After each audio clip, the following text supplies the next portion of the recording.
This is a place for planting, for digging, for harvesting, for relaxing. It's a place to get your hands dirty, but most of all, it's about having fun. And that's what you'll always have when you're in the garden with Doug Oster. You want a green thumb too, don't you? We are in the middle of a January thaw that's going to be extended, and it's so great to be out here in just a sweater this time of the year. Let's go out into the garden and see what survived, what hasn't, and what's thrived.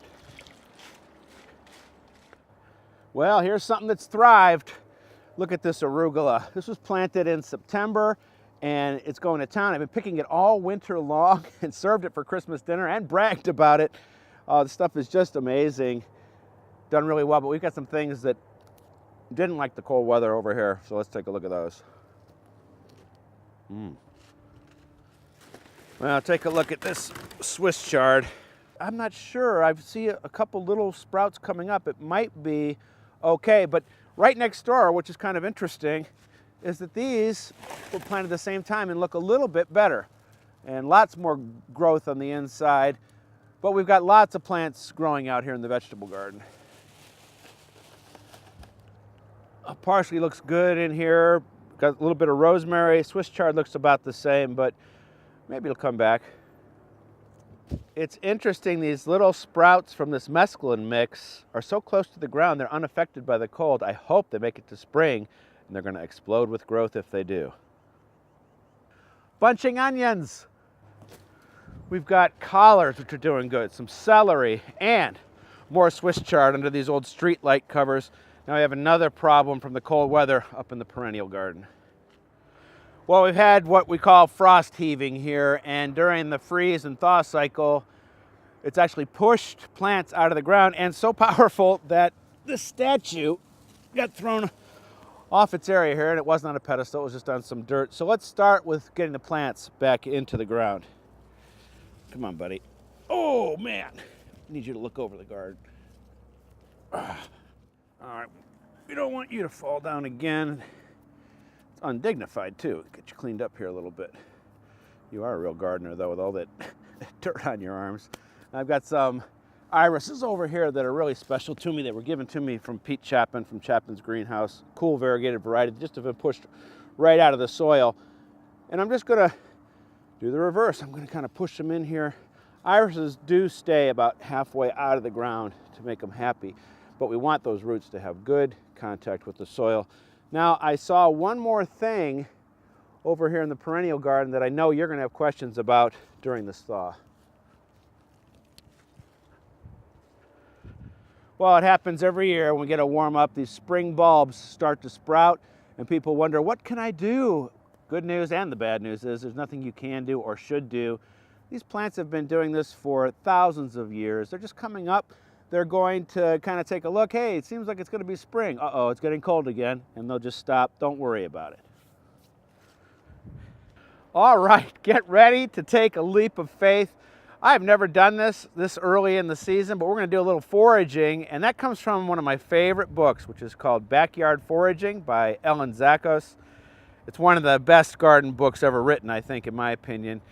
And we're going to pick this invasive called garlic mustard, and then James is going to taste it when we make a pesto out of it. And as I said, this is the day to take a leap of faith.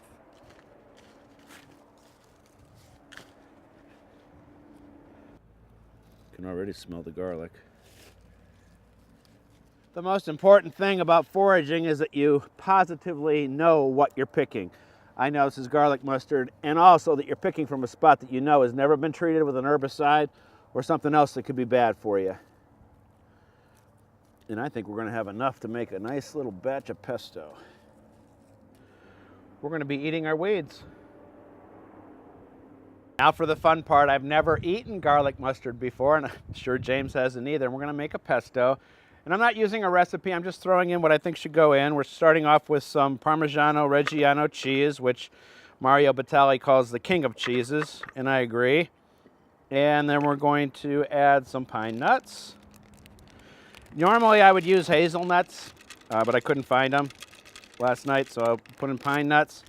Our greens, and I don't think I want to use them all. And we will see what it looks like. And then After that, we'll add some good extra virgin olive oil. Whoops. There we go.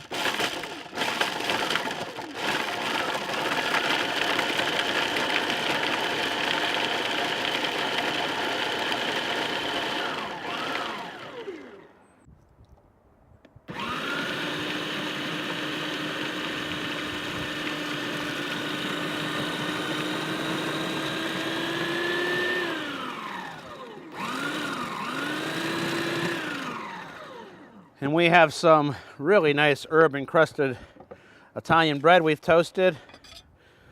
And next thing, we're going to taste it. This is going to be awesome. You ready? So I have to eat it first? No, we'll both eat it at the same time. See what we think. Throw that on there? Or I'm going to start just with nothing else than just the pesto and the bread.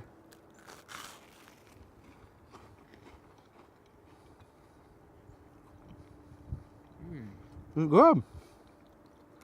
Did you put garlic in there? Mm-mm. Because it's like all garlic. Mmm. Wow, that's good. Mmm. Wow. That's real good. Do I have any in my teeth? Yeah, you do. All right. We're going to finish up here, and then we'll finish up for you. Mmm. That's good. Prosciutto, too. Oh, man.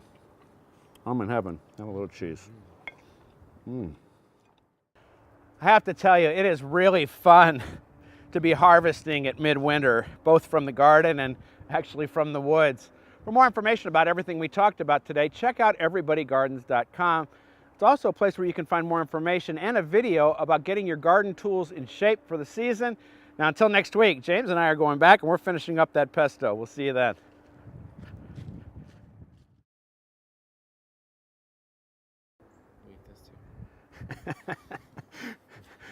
Next week, it's twig salad.